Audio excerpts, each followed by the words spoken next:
तो नेक्स्ट हम चलते हैं, इसके बाद आता है हमारे पास कंपाउंड माइक्रोस्कोप। अब कंपाउंड माइक्रोस्कोप जो है वो सिंपल माइक्रोस्कोप का अपग्रेड है, तो उससे भी ज़्यादा जो है हम कैलकुलेट कर सकते हैं, निकाल सकते हैं, we can get more magnifying power than the simple microscope. अब ये कैसे बना होता है इसके बारे में सुनेंगे कि इसमें दो कन्वर्जिंग लेंस होते हैं, दो कन्वर्जिंग लेंस होते हैं और दोनों को कोएक्शियली जो है प्लेस किया जाता है। तो यहाँ पे लिखते हैं it consist to converging lens.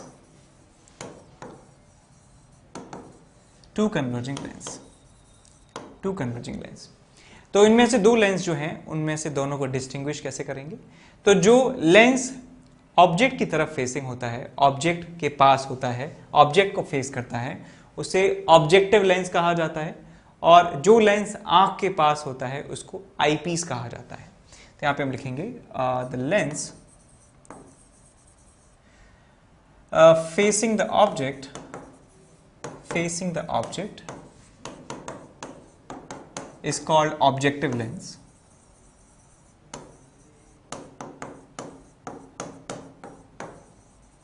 and the other one is called eyepiece। नाम से क्लियर है यार कि आंख के पास है तो आईपीस है और ऑब्जेक्ट के पास है तो ऑब्जेक्टिव है, near I.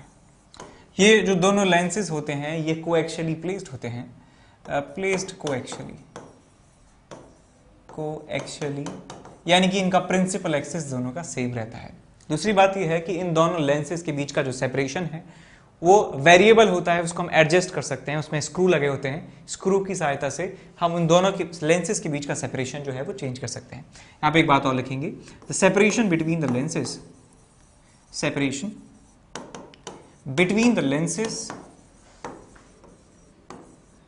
can be changed, can be varied using the screws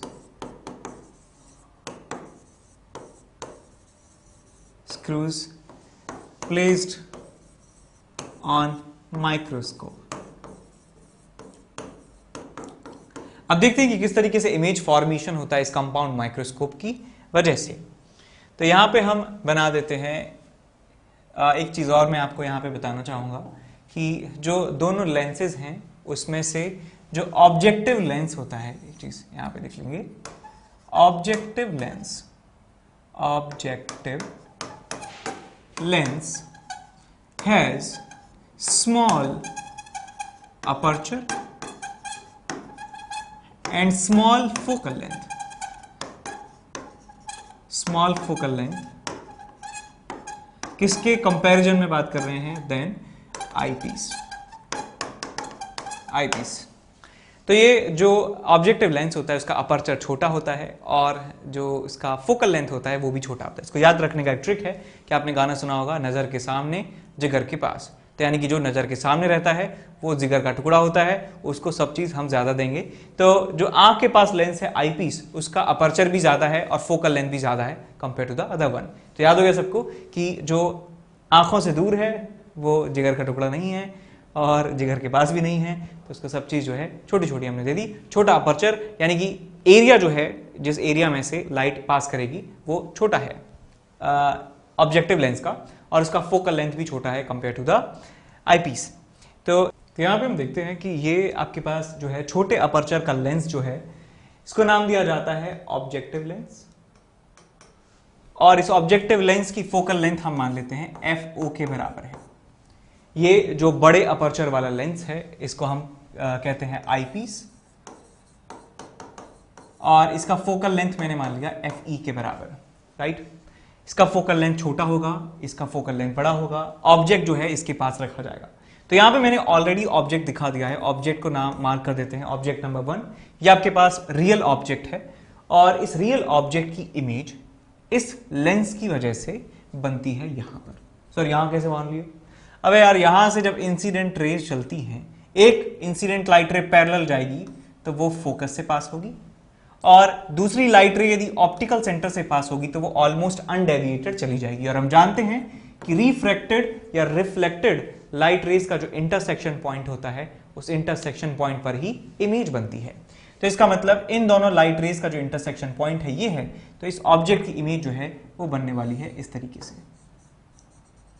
इसको हम मार्क कर देते हैं 2 से, इसको मार्क कर देते हैं 2 से। अब कुछ यहां पे हम वेरिएबल्स अज्यूम कर रहे हैं, तो इस ऑब्जेक्टिव लेंस के लिए जो है वो ओ सब्सक्रिप्ट इस्तेमाल की जाएगी। तो ऑब्जेक्ट की डिस्टेंस इस ऑब्जेक्टिव लेंस से वो हम कह सकते हैं यूई डिस्टेंस पर है, और इमेज जो है वो क्या है, वीई डिस्टेंस पर बन रही है। वीई डिस्टेंस हम यहां पे लिख देते हैं, वीओ लिख देते हैं, सॉरी वीई नहीं वीओ। और ये आपका फोकस है इस वाले लेंस का, तो इस वाली डिस्टेंस को हम एफओ भी कह सकते हैं, ये एफओ है, ठीक बात। अब इसकी हाइट मान लेते हैं एच के बराबर, तो इसकी हाइट मान लेते हैं एच डैश के बराबर, और ये जो इमेज है ये बन रही है इन दोनों लाइट रेज के इंटरसेक्शन से। और ये लाइट रेज जो है यहां पे सिर्फ खत्म नहीं होंगी, ये लाइट रेज आगे जाएंगी और इस लेंस की वजह से दोबारा यहां पर रिफ्रैक्शन होने वाला है।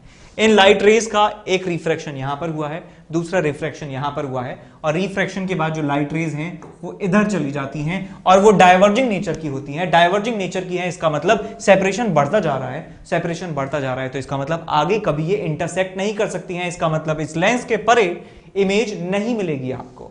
लेकिन इनको यदि पीछे की तरफ एक्सटेंड किया जाए तो ये यहां इस पॉइंट पर आकर मिल रही हैं, इस पॉइंट पर आकर मिल रही हैं। इसका मतलब मैं कह सकता हूं कि इमेज जो है वो वर्चुअल होने वाली है। यहां से इमेज जो है रियल मिल रही थी क्योंकि एक्चुअल में इंटरसेक्शन हो रहा था, लेकिन इस लेंस की रिफ्रैक्शन की वजह से हमें एक वर्चुअल इमेज मिल रही है, और वर्चुअल इमेज यहां पर मिल रही है। आप प्रिंसिपल एक्सिस से इसको ज्वाइन कर दीजिए, प्रिंसिपल एक्सिस से ज्वाइन कर दीजिए, तो इतनी बड़ी इमेज आपको मिल रही है, लेकिन वो वर्चुअल है, इरेक्ट है, लेकिन मैग्नीफाइड है। तो यहां पे हमारा पर्पस जो है वो सर्व होता हुआ नजर आ रहा है कि ये इमेज बन तो रही है लेकिन वर्चुअल बन रही है। कोई दिक्कत नहीं है, वर्चुअल का मतलब हम बस इसे स्क्रीन पर प्राप्त नहीं कर सकते, लेकिन हम देख तो सकते ही हैं इसको। तो ये जो इमेज बन रही है फाइनल इमेज, इसका हाइट मैं मान लेता हूं एच डबल डैश। ये क्या है भैया, आपकी फाइनल इमेज है, फाइनल इमेज। और फाइनली जो आपकी जो लाइट रेज हैं ये हमारी आंखों में पड़ रही हैं। ये आंख है, नजर के सामने ज्यादा अपर्चर और ज्यादा फोकल लेंथ वाला लेंस लगाया हुआ है। तो हम कुछ और चीजें यहां पे लिख लेते हैं, कुछ वेरिएबल मान लेते हैं इस आई पीस के लिए, कि इस आई पीस के लिए ये एक ऑब्जेक्ट का काम कर रहा है। तो मैं ये वाली डिस्टेंस को कह देता हूं यू ई के बराबर, और इसके लिए जो इमेज है यहां पे बन रही है तो मैं यहां पे लिख सकता हूं इसको वी ई के बराबर। इमेज बन गई, ठीक। और इसके फोकस की तो दिक्कत है ही नहीं। तो अब यहाँ पे एक चीज बात करते हैं, विजुअल एंगल की बात करें तो इस ऑब्जेक्ट की वजह से जो विजुअल एंगल यहां पर बन रहा है वो है ये वाला एंगल, और इस इमेज की वजह से जो यहां पर विजुअल एंगल बन रहा है वो ये बन रहा है। ये एंगल और ये एंगल बराबर हैं। इस ऑब्जेक्ट की बात करूं या इस ऑब्जेक्ट की इमेज की बात करूं, सेम विजुअल एंगल ये इस लेंस पर बना रहे हैं। सेम मैं इस वाले ऑब्जेक्ट के लिए कह सकता हूं कि ये वाला ऑब्जेक्ट जो यहां पर विजुअल एंगल बनाएगा या आंख पर विजुअल एंगल बनाएगा, मैं कह सकता हूं, बिकॉज आंख पास में ही है इसके। या फिर मैं इस इमेज की बात करूं कि ये इमेज कितना विजुअल एंगल बना रही है इस लेंस पर या आंखों पर, वो क्या होगा, बराबर होगा। तो यहां पे मैं बना देता हूं एक लाइन कुछ इस तरीके से, लाइक दिस लाइन। तो ये जो लाइन मैंने बनाई है, देखिए यहां से देख सकते हैं कि ये इमेज से लाइन बनाई है यहाँ पे लेंस पर, और आंख भी हमारी पास में ही है। तो मैं कह सकता हूं ये वाला जो एंगल है ये हमारा विजुअल एंगल है, कि फाइनल इमेज ने इस लेंस पर या इस आंख पर जो विजुअल एंगल बनाया है वही हमें कंपेयर करना है नेकेड आई से बनने वाले एंगल थीटा नॉट से, और हम इसकी जो मैग्नीफाइंग पावर है वो हम कैलकुलेट कर लेंगे। तो मैं यहाँ पे लिखने जा रहा हूं कि मैग्नीफाइंग पावर, या थीटा लिख लेते हैं पहले, थीटा इज इक्वल टू, ये थीटा लिखना है, ये जो इमेज बना रही है फाइनल, हमें इसी से मैटर है, इससे कोई मतलब नहीं है हमें इमेज फाइनल जो बन रही है उसका विजुअल एंगल चेक करना है। सो थीटा की वैल्यू मैं लिख सकता हूं, ये डिस्टेंस कितनी है यूई, और ये हाइट कितनी है एच डैश। लिख सकता हूं यहाँ पे H dash divided by E, because theta का मतलब टेन थीटा, साइन थीटा भी ले सकते हैं, लेकिन यहाँ पे साइन थीटा का कोई मतलब होगा नहीं। उसके बाद इसकी वैल्यू ये भी लिखी जा सकती है कि एच डबल डैश, ये वाली डिस्टेंस कितनी है एच डबल डैश, और ये वाली डिस्टेंस कितनी है, वी के बराबर, तो मैं इसकी वैल्यू को लिख सकता हूं h double dash divided by v. ये क्या लिखा है, h dash upon u e आना चाहिए यहाँ पे, h dash upon u e. ठीक, इक्वेशन नंबर 1 इसको आप नाम दे दीजिए, इक्वेशन नंबर 1 इसको नाम आपने दे दिया। ठीक है, इसके बाद हम ue को यहाँ पे एलिमिनेट करने वाले हैं, ue को एलिमिनेट करेंगे और उसके बाद हम फिर से वही दो केसेस लेंगे। तो पहले इसको एलिमिनेट करते हैं, एलिमिनेटिंग ue। तो यहाँ पे हम लिखेंगे फॉर आईपीस के लिए हम लिख सकते हैं 1 upon v minus 1 upon u is equal to 1 upon f. ये लेंस इक्वेशन मैं इस्तेमाल करने वाला हूं। तो इमेज जो बन रही है इस आईपीस के लिए वो लेफ्ट डायरेक्शन में है, कितनी दूरी पर है, वीई डिस्टेंस पर है। तो मैं लिखूंगा यहां पे माइनस ऑफ वीई। जो ऑब्जेक्ट है वो कितनी दूरी पर है, माइनस वीई दूरी पर है। और फोकल लेंथ कितनी है इसकी, f is equal to f e के बराबर है। तो ये सारी वैल्यूज मैं यहां पे पुट कर दूंगा, क्या मिलेगा आपको, 1 upon minus v e plus 1 upon u e is equal to 1 upon F e. जाना पहचाना सा एक्सप्रेशन लग रहा है। तो यूई की वैल्यू आती है आपके पास f e v e divided by f e plus v e. ये वैल्यूज मिलती है आपको इक्वेशन नंबर 2, यहां पे आप लिख देंगे। इक्वेशन नंबर 2 से वैल्यू जो मैं है इक्वेशन नंबर 1 से मैं उठा के रखने वाला हूं। तो यहां पे हम लिखूंगा कि फ्रॉम इक्वेशन नंबर 1 एंड 2 आपको मिलेगा theta is equal to, theta की वैल्यू है h dash upon u e, h dash upon u e. U e कितना है, f e v e upon F e plus v, f e v e. तो यहां पे आएगा आपके पास f e plus v e. Equation number 3 इसको हम नाम दे देते हैं। अब हम बात करते हैं आपके किसकी, मैग्नीफाइंग पावर की बात करते हैं। तो यहां मैं लिखूंगा मैग्नीफाइंग पावर,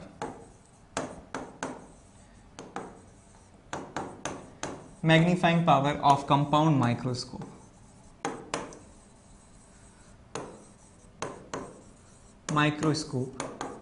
या आप इसको कह सकते हैं, क्या कह सकते हैं इसको, कि ये एंगुलर मैग्निफिकेशन है। कह सकते हैं इसको एंगुलर मैग्निफिकेशन। ये स्मॉल m की जो वैल्यू है ये है इसके बराबर थीटा अपॉन थीटा नॉट के बराबर, थीटा अपॉन थीटा नॉट के बराबर। थीटा नॉट आप जानते हैं कितना होता है, h अपॉन डी के बराबर। तो आपको m की वैल्यू मिलने वाली है, that is theta upon theta naught. और थीटा की वैल्यू हम निकाल चुके हैं, कितनी आई आपके पास, h dash upon F e v ई, h dash upon F e v ई। और यहाँ पे आपको मिल रहा है कितना, यहाँ पे एफ ई प्लस वी ई, बस क्या है एफ ई प्लस वी ई। और यहाँ पे मिल रहा है आपको h divided by capital D। तो यहाँ पे दुख की खबर ये है कि h और h डैश जो है आपस में कैंसिल आउट नहीं हो रहे हैं, अनलाइक द सिंपल माइक्रोस्कोप, वहां पे दोनों कैंसिल आउट हो गए थे। तो कोई बात नहीं, नहीं हो रहे तो क्या करें, तो m की वैल्यू जो है आप लिख सकते हैं h dash upon h d upon F e v ई। और यहां पे आएगा आपके पास एफ ई प्लस वी। ये आपको जनरल फॉर्मूला मिल रहा है मैग्नीफाइंग पावर का। अब यहां पे देखने की बात यह है कि एच डैश अपॉन एच जो है, h dash upon H, H dash देखिए क्या है, एच डैश था कि इस लेंस से बनने वाली इमेज का लंबाई, और ये इस लेंस के लिए ऑब्जेक्ट का लंबाई। तो इमेज का लंबाई डिवाइड बाय ऑब्जेक्ट का लंबाई क्या होता है, हाइट सॉरी, वो क्या होता है, मैग्निफिकेशन होता है, लीनियर मैग्निफिकेशन। तो एच डैश अपॉन एच क्या है, linear magnification of this objective lens. तो यहां पे हम लिख सकते हैं आगे कि here h dash upon h is equal to linear magnification of eyepiece, linear magnification of eyepiece. क्या लिखेंगे हम, linear magnification of eyepiece. तो यहां पे आपको मिल जाएगा ये होता है v बाई यू के बराबर। तो आप ये लिख सकते हैं आगे value v for eyepiece divided by object जो है माइनस यू ई पर है आपके पास। सो v बाई यू आप वैल्यू लिख सकते हैं, ये लीनियर मैग्निफिकेशन है, और ये h डैश अपॉन h की वैल्यू है। तो ये वैल्यू जो है आप इक्वेशन नंबर इसमें आप पुट कर सकते हैं। तो आपको मिल जाता है magnifying power is equal to, magnifying power और लीनियर मैग्निफिकेशन में घबराना नहीं है, कंफ्यूज नहीं होना है। Linear magnification is the ratio of the length, linear dimension का रेशियो है लीनियर मैग्निफिकेशन, और जो एंगुलर मैग्निफिकेशन है वो एंगल जो बन रहा है उसका रेशियो होता है। दोनों अलग अलग बातें हैं लेकिन काम लगभग कह सकते हैं सेम है। सो m जो है स्मॉल मैग्नीफाइंग पावर आपको मिल जाएगा VE अपॉन UE, माइनस में है सब कुछ, आपको मिलेगा D अपॉन FE VE, ये मिलेगा आपको FE plus VE plus VE। तो VE से, अच्छा यहाँ पे एक गलती कर दी है कि ये VO आएगा भैया, VO आएगा ये, बिकॉज ऑब्जेक्टिव लेंस की बात कर रहे हैं, आईपीस की नहीं कर रहे हैं।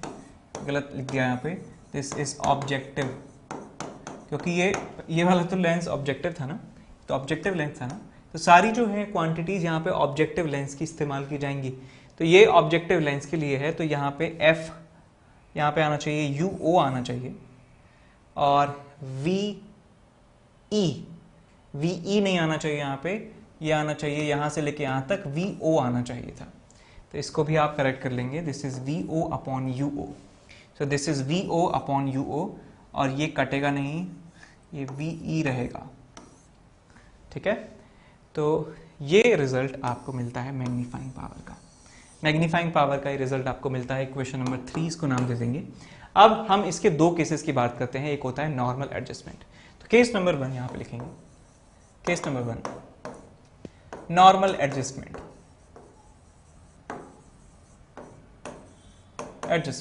अब ये बात समझ गए आपकी, नॉर्मल एडजस्टमेंट का मतलब है कि इमेज जो है वो इन्फिनिटी पर बन रही है, फाइनल इमेज जो है इन्फिनिटी पर है, that means final image at infinity. और इसका मतलब क्या है कि मिनिमम स्ट्रेन हमें मिल रही है, minimum strain on eyes, minimum strain on eyes, आंखों पर स्ट्रेन जो है वो सबसे कम है, और इसका मतलब है कि फाइनल जो है आईपीस के लिए जो इमेज है वो क्या है, इन्फिनिटी पर बन रही है, इन्फिनिटी पर इमेज हमें मिल रही है। VE की वैल्यू जो है वो इन्फिनिटी है, तो ये वैल्यू आप यहाँ पे पुट करेंगे, VE की वैल्यू इन्फिनिटी, तो आपको यहाँ पे मिलने वाला है। तो इसको आप डिवाइड कर दीजिए, तो देखिए कैसे करेंगे, limit VE tends to infinity, आपको मैग्नीफाइंग पावर पे लिमिट लगानी है, तो इसको लिख सकते हैं limit VE tending to infinity minus of VO by UO और D अपॉन FE। मैं क्या कर रहा हूं यहाँ पे बेटा, VE को डिवाइड कर रहा हूं इस अंदर वाले एक्सप्रेशन में, तो आपको मिलने वाला है FE अपॉन VE प्लस 1। अब ये वैल्यू जो है इसकी लिमिट यहाँ पे लगा दीजिए, तो ये वाला टर्म जो है 0 बन जाएगा, ये 1 बन जाएगा, तो आपको रिजल्ट मिलता है नॉर्मल एडजस्टमेंट के लिए m की वैल्यू आती है माइनस VO अपॉन UO, और ये है आपके पास D अपॉन FE। ठीक, ये रिजल्ट आ चुका है आपके पास। मिनिमम स्ट्रेन जब आपको चाहिए तो आप ये जो है यूज कर सकते हैं, VO upon UO, VO upon UO। अब ये जो है वैल्यू ये कैसे ज्यादा है as compare to simple microscope. तो सिंपल माइक्रोस्कोप में जो हमें रिजल्ट मिला था that was simple D upon FE, लेकिन यहाँ पे VO अपॉन UO जो है वो एक्स्ट्रा टर्म हमें मिल रहा है। तो आप यहाँ डायग्राम में देख सकते हैं कि VO की जो वैल्यू है वो क्लियरली ज्यादा है VO से। यदि मैं डिस्टेंसेस की बात करूं VO और UO की, तो VO ये वाली डिस्टेंस जो है वो ज्यादा है UO से, तो मैं क्लियरली कह सकता हूं कि ये 1 से ज्यादा है, और 1 से ज्यादा है तो ये 1 से ज्यादा है, तो इसका मतलब ये D/E से भी ज्यादा हुआ। इसका मतलब as compare to the simple microscope हमें मैग्नीफाइंग पावर और भी ज्यादा मिल रही है। ठीक है, डायग्राम। अब इसके बाद दूसरा केस है इसका, case number 2, when image forms at near point पर यदि आपको मिल रही है इमेज, इसका मतलब क्या है कि maximum strain on the I, maximum strain on eyes. तो इसका मतलब ये हुआ कि जो हमारी इमेज है वो नियर पॉइंट पर मिल रही है। VE की वैल्यू आप D के बराबर पुट कर देंगे तो आपको मिलेगा, मैग्नीफाइंग पावर का फॉर्मूला हमने देखा था, minus of VO by UO, और ये आपके पास था D अपॉन FE VE 1, यहाँ पे था FE प्लस VE। VE को डिवाइड कर देंगे यहाँ पे, और VE की जगह D की वैल्यू रख देंगे, तो आपको मिल जाएगा यहाँ से minus of VO upon UO d upon F e, यहाँ पे आपको मिलेगा 1 plus D upon F e upon d, f e upon d, f e upon d. इसको मल्टीप्लाई कर देंगे आगे तो आपको मिल जाएगा minus of v o by u o, ये हो जाएगा आपके पास 1 plus d by f e.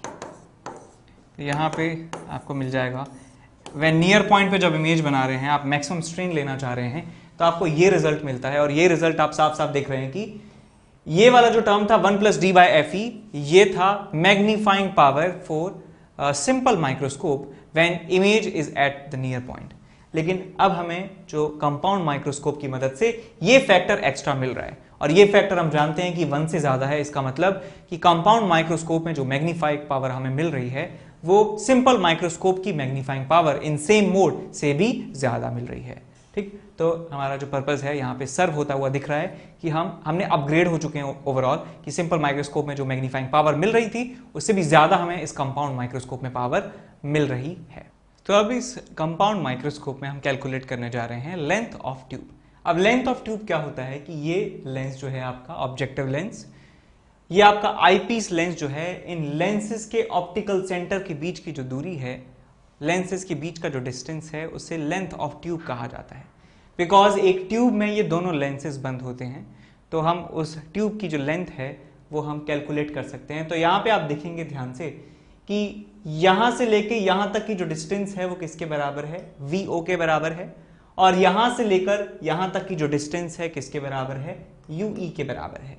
तो हम यहां पे लिख सकते हैं कि in general the formula for the length of the tube is VO plus UE के बराबर होती है लेंथ ऑफ ट्यूब। तो यहां पे हम लिख भी सकते हैं छोटे छोटे अक्षर में कि लेंथ ऑफ ट्यूब जो है, लेंथ ऑफ ट्यूब का जो जनरल फॉर्मूला है वो है आपके पास VO प्लस UE। ये डिस्टेंसेस हमने यहाँ पे ऐड कर दी हैं, आपको लेंथ ऑफ ट्यूब मिल जाता है। अब यदि हम थोड़ा सा अप्रॉक्सीमेशन ले लेते हैं तो हम लेंथ की टर्म्स में हम मैग्नीफाइंग पावर जो हम निकाल चुके हैं वो भी हम निकाल सकते हैं। तो छोटा सा अप्रॉक्सीमेशन क्या ले रहे हैं कि ये जो इमेज बन रही है, पहली इमेज जो बन रही है इस ऑब्जेक्टिव लेंस से, ये बहुत ही ज्यादा पास में बनती है असल लाइफ में। ये जो इमेज है इस आईपीस के बहुत ज्यादा पास में बनती है। तो मैं इस वाले सेपरेशन को क्या कर सकता हूं, इग्नोर कर सकता हूं, बिकॉज ये वाली डिस्टेंस बहुत छोटी है, तभी तो हम पास कहेंगे, तभी तो हम कहेंगे कि ये इमेज इस लेंस के बहुत पास है यदि इनके बीच का सेपरेशन बहुत कम है। तो मैं लेंथ ऑफ ट्यूब जो है उसको मान सकता हूं अप्रोक्सीमेटली इक्वल टू VO के बराबर। तो यहां पे हम लिख सकते हैं length of tube, length of tube L is approximately equal to VO के बराबर होती है अप्रोक्सीमेटली, ये हम मान सकते हैं। यदि आप नहीं भी मानना चाहें तो UE आप निकालेंगे तो बहुत छोटा आपको मिलने वाला है। तो VO के बराबर हमने मान लिया, ठीक है। तो लेंथ ऑफ ट्यूब मिल गया आपको लगभग VO के बराबर। अब VO की बात करें, यानी ऑब्जेक्टिव लेंस से जो इमेज आपको मिल रही है, तो यहां पे मैं लगा सकता हूं lens equation, lens equation for objective lens. Objective lens के लिए हम लगाने वाले हैं लेंस इक्वेशन। क्या सीन चल रहा है इसके लिए कि इसकी फोकल लेंथ जो है वो FO के बराबर है, इमेज बन रही है राइट साइड में VO डिस्टेंस पर, और ऑब्जेक्ट जो है कहां रखा हुआ है, ऑब्जेक्ट UO डिस्टेंस पर रखा हुआ है। तो यहां पे मैं U की जो वैल्यू पुट करने वाला हूं वो माइनस U0 के बराबर होगी, जो मैं V की वैल्यू पुट करने वाला हूं वो किसके बराबर होगी, प्लस VO के बराबर, और जो फोकल लेंथ है वो किसके बराबर होगी, FO के बराबर होने वाली है। तो यहां पे मैं लिख सकता हूं 1 upon V plus 1 upon U, sorry minus 1 upon U is equals to 1 upon F। ये लेंस इक्वेशन का इस्तेमाल कर सकता हूं, तो आपको मिलेगा 1 upon VO minus 1 upon minus UO is equal to 1 upon FO। तो यहां से आपको मिल जाता है that VO 1 upon VO is equal to 1 upon FO minus 1 upon UO। ठीक है जी, इसको आप और सॉल्व कर लेंगे तो आपको ये मिल जाता है UO। अच्छा, यहां से आप क्या कर लो, यहां से आप निकाल लीजिए VO अपॉन UO वैल्यू निकाल लीजिए। तो VO से आप इसको डिवाइड कर देंगे, VO से मल्टीप्लाई कर देंगे, VO से मल्टीप्लाई कर दिया, VO से मल्टीप्लाई कर दिया, VO से मल्टीप्लाई कर दिया, तो यहाँ से VO से VO चला गया, यहाँ पे आपको मिल जाता है 1 is equal to VO upon FO minus VO upon UO। तो यहाँ से आपको मिलता है VO upon UO is equal to 1 minus ये VO बाय FO माइनस 1 आपको ये वैल्यू मिल जाती है। इस वैल्यू का बहुत जो है हम काम यूज करने वाले हैं इस बात का कि मैग्निफिकेशन में, मैग्नीफाइंग पावर में आपने देखा होगा कि हर जगह VO अपॉन UO ही हमने लिखा था। तो यहाँ पे आप एक चीज और ध्यान रखिए बेटा कि मैंने आपको बताया था कि जो ऑब्जेक्टिव लेंस होता है उसकी फोकल लेंथ और उसका अपर्चर जो है वो बहुत छोटा होता है as compare to the eyepiece. Eyepiece नजर के सामने जिगर के पास, तो आईपीस जो है उसका सब कुछ जो है बड़ा है, लेकिन जो ऑब्जेक्टिव लेंस है उसका सब कुछ जो है बहुत ज्यादा छोटा है। तो यहां पे मैं लिख सकता हूं because FO is very small, FO is very small, very small, बहुत ज्यादा छोटा होता है फोकल लेंथ। तो फोकल लेंथ यदि बहुत ज्यादा छोटा है तो ये वाला एक्सप्रेशन मैं कह सकता हूं काफी ज्यादा है as compare to 1। As compare to 1 ये काफी ज्यादा होता है, तो मैं यहां पे VO बाय UO को लिख सकता हूं approximately equal to VO upon FO। इसको इग्नोर कर दिया, -1 को इग्नोर कर दिया इसके कंपैरिजन में, because focal length of the objective lens is very very small. तो ये रिलेशन आपको मिल जाता है। अच्छा, अब VO अपॉन UO की वैल्यू क्या है? VO अपॉन FO के बराबर। तो मैं ये लिख सकता हूं कि VO की जो वैल्यू है वो लेंथ ऑफ ट्यूब के बराबर है। तो यहां पे हम लिख सकते हैं, तो यहां से लिखा जा सकता है, हटा दीजिए, तो यहां लिख सकते हैं hence we can say that VO upon UO is approximately equal to length of tube divided by objective lens का focal length। ये रिलेशन यहां पे हम लिख सकते हैं, VO upon UO is equal to L upon FO। तो जब हम बात करते हैं नॉर्मल एडजस्टमेंट की, या फिर आप कोई जनरल फॉर्मूले की बात करूं, मैं यहां पे बात करूं एंगुलर मैग्निफिकेशन की, एंगुलर मैग्निफिकेशन, और चाहे आप इसको कह सकते हैं कि मैग्नीफाइंग पावर। किसकी magnifying power? Of compound microscope, compound microscope small m, वो क्या मिल जाएगा आपको? तो पहले आप जनरल फॉर्मूला देखिए कि क्या जनरल फॉर्मूला हमें मिला था। तो जनरल फॉर्मूला बेटा मिला था हमें ये वाला, VO अपॉन UO माइनस में D अपॉन FE VE, और यहां पे था FE अपॉन VE। तो ये रिजल्ट जो है आप वहां पे पहुंचा दीजिए। यहां पे VO अपॉन UO की जगह क्या लिख सकते हैं? क्या लिख सकते हैं यहाँ पे? L अपॉन FO हम यहां पे लिख सकते हैं, L अपॉन FO यहां पे लिख सकते हैं। तो लिख दीजिए यहां पे L माइनस में L अपॉन FO, यहां पे था आपके पास FE, और आप दोबारा देख लीजिए तो आपके पास D upon VE, D upon VE, और यहां पे था आपके पास FE प्लस VE। तो ये जनरल फॉर्मूला आपको मिल जाता है मैग्निफिकेशन का in terms of length of tube. Length of tube के एक्सप्रेशन में की फॉर्म में आपको ये फॉर्मूला मिल जाता है। तो ये भी पूछा जा सकता है, ठीक है। उसके बाद यदि हम बात करें इसमें नॉर्मल एडजस्टमेंट की, और जब इमेज नियर पॉइंट पर बनती है दोनों केसेस की, तो यहाँ पे लिख सकते हैं case number one for normal adjustment, normal adjustment when strain is minimum or image forms at infinity, तो आपको ये मैग्नीफाइंग पावर मिलती है minus of L upon FO, और इसमें फॉर्मूला आया था हमारे पास D अपॉन FE। D क्या है आपके पास?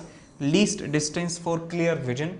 और ऐसे ही केस नंबर 2 की बात करें, इसमें क्या है? When image forms at near point और व्हेन स्ट्रेन मैक्सिमम है, तो हमें मैग्नीफाइंग पावर मिलती है minus of L upon F O, यहाँ पे आता है आपके पास 1 plus D upon F E. ये फॉर्मूला आपको यहाँ पे मिल जाता है। ठीक है, तो लेंथ की टर्म्स में भी हमने ये निकाल लिया है। तो लेंथ का जनरल फॉर्मूला जो है वो क्या है, V O plus U E के बराबर। उसमें हम थोड़ा सा अप्रॉक्सीमेशन ये ले लेते हैं कि यू ई की वैल्यू बहुत छोटी है as compare to V O, यानी कि जो इमेज बनती है पहले ऑब्जेक्टिव लेंस से वो आई पीस के बहुत ही ज्यादा पास में बनती है। हम तो लेंथ ऑफ ट्यूब को हम अप्रॉक्सीमेटली मान सकते हैं वी ओ के बराबर। ठीक है, hello my dear students, I am Neeraj Kumar Chaudhary और फिजिक्स टीचर। बच्चों बहुत सारी इंक्वायरीज आ रही हैं, बच्चे पूछ रहे हैं अलग अलग बैच में कि सर कब कौन सा बैच आपका स्टार्ट हो रहा है। तो मैं ये इन सारे प्रश्नों के जो उत्तर हैं उनको एक साथ ही दे रहा हूँ ताकि मुझे बार बार हर एक बैच में हर जगह पे अलग अलग ना बताना पड़े। ये डिटेल है। My batches for IIT JEE coming soon, यानी कि जो अब आने वाले बैच हैं मेरे, ठीक है ना, उनके बारे में मैं बता रहा हूँ। ठीक है ना, न्यू इवॉल्व यानी कि 12th क्लास का उन स्टूडेंट के लिए जो 11th से 12th मूव कर रहे हैं और थोड़ा सा लेट हो गए हैं ज्वाइन करने में, उनके लिए बैच स्टार्ट हो रहा है 5 मई से। ठीक है ना, यानी कि 2022 में जो अपना IIT JEE का एग्जाम देंगे उनके लिए एक नया इवॉल्व स्टार्ट हो रहा है। कब से? 5 मई से। ठीक है बच्चों, रेगुलर बैच है, फुल थ्योरी का बैच है। 5 मई से स्टार्ट होके समझ लिए अक्टूबर एंड या नवंबर एंड तक ये बिल्कुल खत्म हो जाएगा। ठीक है ना, इसके बाद आता है इमर्ज बैच जो कि 11th क्लास के लिए, यानी कि 10th से 11th मूव करने वाले स्टूडेंट्स के लिए जिनको 2023 में अपना IIT JEE का एग्जाम देना है, उनके लिए बैच स्टार्ट होगा 20th मई से। ठीक है ना, 20th मई से उनके लिए न्यू बैच स्टार्ट होएगा इमर्ज का। ठीक है ना, तो बच्चों मेरा ये एक ही बैच होगा, इसी के लिए आपको इंतजार करना है, इसी में एडमिशन लेना है, कहीं और नहीं जाना। ठीक है, एक्सेल बैच ड्रॉपर्स के लिए, यानी कि जो बच्चे इस साल 12th क्लास में हैं, ठीक है ना, अपना बोर्ड देके वो नेक्स्ट ईयर प्रिपरेशन करना चाहते हैं, उनके लिए एक्सेल बैच है जो कि इसी साल यानी कि 2022 में जिनको अपना IIT JEE का एग्जाम देना है उनके लिए बैच स्टार्ट हो रहा है 29 मई से। ठीक है बच्चों, ये 12th पास लोग हैं। तो ये इंफॉर्मेशन थी मेरे बैचेस के बारे में। ठीक है बच्चों, और इनके अलावा शायद ही नेक्स्ट बैच कोई स्टार्ट होंगे क्योंकि इतने में ही मेरा फुल टाइम कवर हो जाता है। ठीक है बच्चों, चलिए बेस्ट ऑफ लक। मेरी आपसे यही रिक्वेस्ट है कि प्लीज मेरे लिए थोड़ा सा इंतजार करिए और इसी बैच में एडमिशन लीजिए। Thank you.